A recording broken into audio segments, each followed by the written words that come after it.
ఆశీర్వాదాలకి ఆటంకాలు.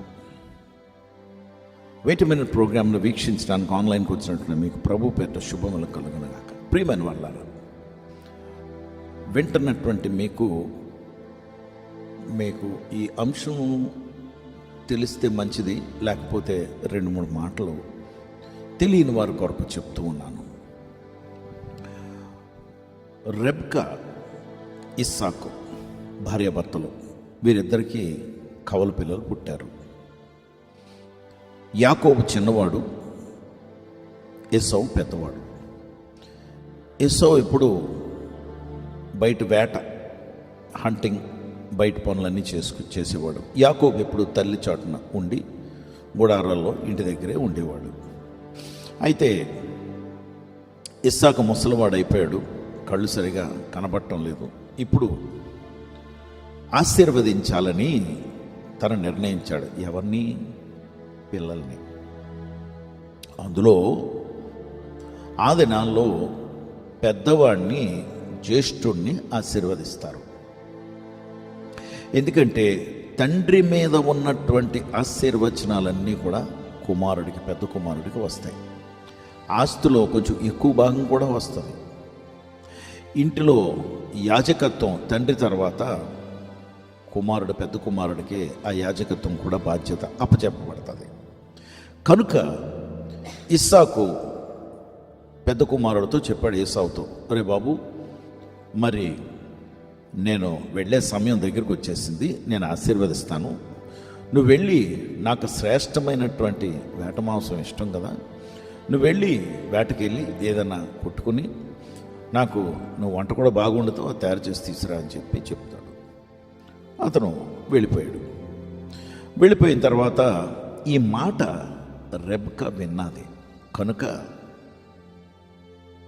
యాకోబుతో చెప్పింది, ఒరే బాబు, మీ నాన్నగారు ఆశీర్వదిస్తానంటున్నారు, అంటే ఆయన వెళ్ళిపోయే టైము ఇచ్చింది, కనుక ఆశీర్వాదాలు నీకు రావాలి.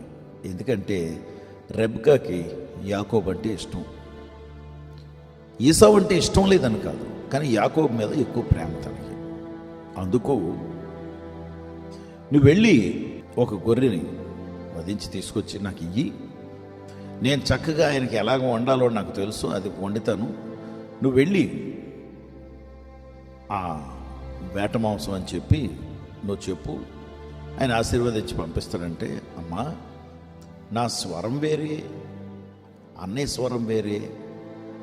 అన్నయ్యకి ఒళ్ళంతా వెంట్రుకలు, నాన్నగారు గవ్వుకొని తడివి నన్ను కానీ చూస్తే నా వెంట్రుకలు ఉండవు కదా ఒంటి మీద. నేను చాలా స్మూత్ స్కిన్డ్ పర్సన్. కనుక యాకోబులాగా నాకు కూడా మోసగించే లక్షణాలు కూడా ఉన్నాయంటారా? దేవునికి స్తోత్రం. దేవుని పెట్టారు. యాకోబు, లేదురా బాబు, ఏం పర్వాలేదు, నేను చూసుకుంటాను అని చెప్పి ఒక విచిత్రమైన మాట తల్లి చెప్తుంది.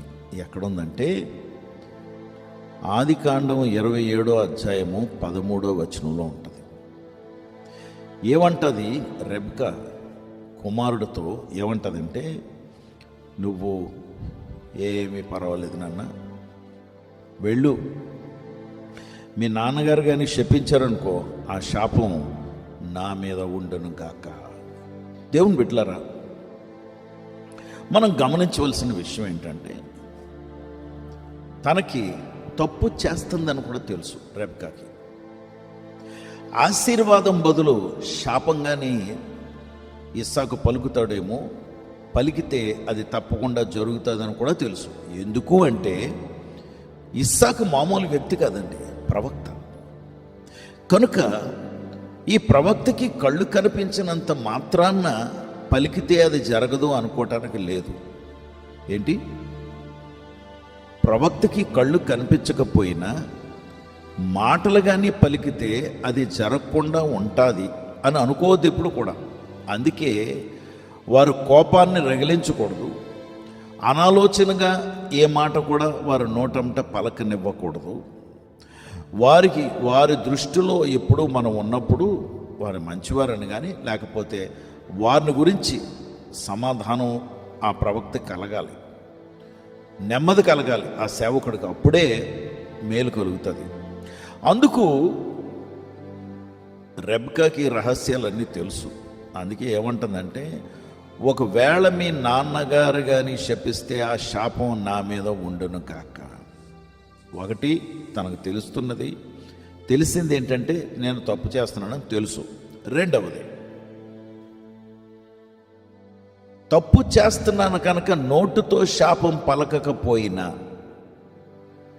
ఖచ్చితంగా తప్పు చేస్తుంది కనుక తనకి ఆ దోషారోపణ జరుగుతుంది ఖచ్చితంగా. కనుక ఆశీర్వాదం పలికితే యాకోబు మీద ఆశీర్వాదం వెళ్ళిపోతుంది. ఇది తప్పు చేసినందువల్ల దానికి కారకుడు ఎవడు?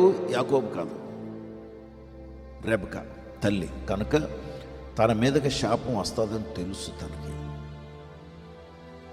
అందుకని ఏమంటుందంటే, శాపం నా మీద ఉండును కాక.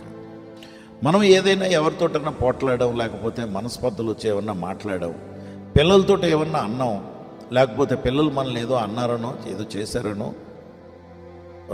వాళ్ళు ఎవరైనా కోపంతో ఏం మాట అన్నా అది నాకు తగులును కాక, అంతేలేండి సర్లేండి అని మనం అనాలోచనగా మాట్లాడేస్తామండి. దేవుని బిడ్డలారా, ఎప్పుడు కూడా ఈ కోపంతో నెగిటివ్గా మనము ఆ శాపాలు తెచ్చిపెట్టుకోకూడదు. ఎందుకంటే ఈమె కూడా రెబ్కా ప్రవక్త అయినటువంటి ఇస్సాకు, దైవజనుడైనటువంటి ఇస్సాకు భార్య. వెంటనే కౌంటర్ చేసి ఇది నీకే తగులను కాక అంటానికి లేదు. భర్త అయినా చూస్తే ఒక ప్రక్కనేమో చిన్న కొడుకు, ఇంకో ప్రక్కన పెద్ద కొడుకు. చూడండి, కుటుంబంలో శాపాలు పలుకోవటానికి కుటుంబం అండి. అయ్యో, నువ్వేం చేస్తున్నావు? నీ పిల్లల మీద శాపం పలుకుతున్నావా? ఆశీర్వచనాలు పలుకుతున్నావా? నీ కూతురు పెళ్ళైన తర్వాత నిన్ను చూడలేదనో, లేకపోతే నీకేం కొనలేదనో, నీకేం ఇవ్వలేదనో శాపాలు పలుకుతున్నావా? లేదా నీ కొడుకు నిన్ను చూడలేదని శాపాలు పలుకుతున్నావా? ఇలా జరుగునుగా. కానీ జాగ్రత్త, దేవుడు అన్నీ చూస్తున్నాడు. అందుకే ఏ స్ట్రగుల్ ఉన్నా, ఏదైనా దేవుని బిడ్డలారా, శాపాలను తొలగించగలిగిన వాడు నా ప్రభువు యేసు. హల్లెలూయా. అందుకే గలతీయులకు రాసిన పత్రిక 3వ అధ్యాయం 13వ వచనాన్ని బట్టి ఆయన శిలువ మీద శాపగ్రస్తమైనటువంటి మరణాన్ని రుచి చూశాడు కనుక యేసుక్రీస్తు వారి నామంలో ఈ ఉదయం ఆ శాపం ఆ శిలువ మీదకి అప్పచెప్పేస్తున్నాను. ఇంకెన్నడూ కూడా ఆ శాపం ఈ మాటలు వింటున్నటువంటి వారి మీద ఉండకుండా ఉండును గాక. యేసుక్రీస్తు వారికి ఆ శాపం అప్పచెప్పబడ్డది కనుక ఇక మీదట యేసు ప్రభు వారు ఆశీర్వచనాలు నీ మీద పనిచేయును గాక. ఒకవేళ ఇంతవరకు ఆ ఆశీర్వాదాలు నేను దాటి వెళ్ళిపోవటానికి గల కారణం ఏమో, ఎవరైనా శపించారేమో తెలియదు. ఏ చెడుపులు, చిల్లంగలు, మంత్రాలు, తంత్రాలు, యంత్రాలైనా ఏది కూడా నీ మీద పనిచేయకుండా ఉండును గాక. ఎందుకంటే యేసుక్రీస్తు వారి రక్తం నీ మీద చిలకరించబడును గాక. ప్రార్థన చేద్దాం. ఇక మీదట ఎక్స్పెక్ట్ టు బి బ్లెస్డ్ 2024. లేదా మీరు ఎప్పుడు వింటున్నారో ఈ ప్రోగ్రాం నాకు తెలియదు. మీరు ఆశీర్వాదాలకు అర్హులు కనుక ఆ శాపం తొలగించబడును గాక. పరిశుద్ధుడ ప్రభా, నీకు వందనాలు, స్తోత్రాలు. ఈ ఉదయం నైనా శాపాలను తొలగించగలిగిన దేవుడివి.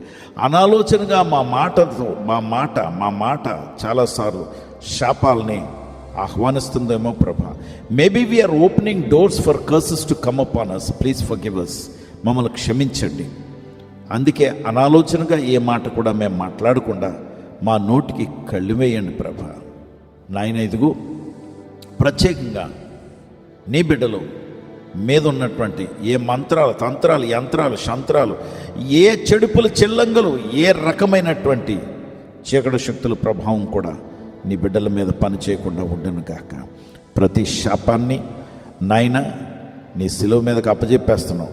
మనుషులు పలికే శాపాలైతే అది వెనక్కి తిరిగి వెళ్ళిపోమని ఆజ్ఞాపిస్తున్నాను. యేసు నామములో నీ బిడ్డల్ని ఆశీర్వాదాలకు అర్హులుగా చేయమని యేసు నామములో ప్రార్థించి వేడుకొంచున్నాం తండ్రి, ఆమేన్.